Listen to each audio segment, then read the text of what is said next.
What I have here is some extremely scary hydrofluoric acid, which is supposed to be able to dissolve glass, and this is something that I've always wanted to test out myself. I also really want to see what it can do to this generic Coke bottle, and I'll start by lowering it into a plastic container.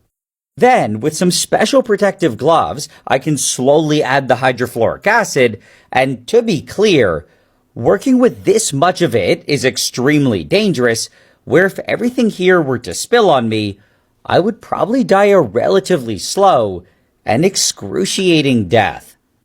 But either way, after adding all of the acid, I just have to let it sit here, and over the next several minutes, the bottle gradually turned white and started puffing out.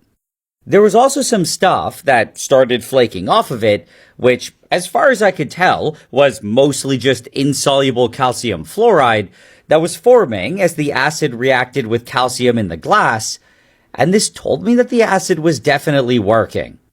The only unfortunate part was that it was forming way more junk than I expected, and I started worrying that it might eventually block the acid from getting to the glass. So, just for good measure, I decided to add some acid to the inside of the bottle and to just let everything sit here until it looked like all of the glass was gone.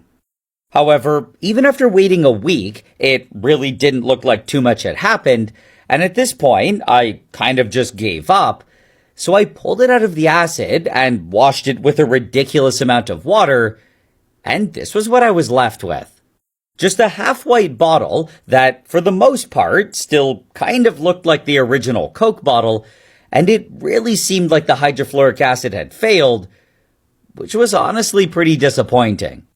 After seeing this, I also felt that there was only one logical thing left to do, which was to just smash it, and well, it turned out that my assumption was completely wrong, and the acid had definitely worked. This was because all of the glass was actually gone, and what I thought was the bottle was instead just a very weak shell of that calcium fluoride. So clearly, it was able to dissolve the glass, and in hindsight, I should have never doubted the power of hydrofluoric acid.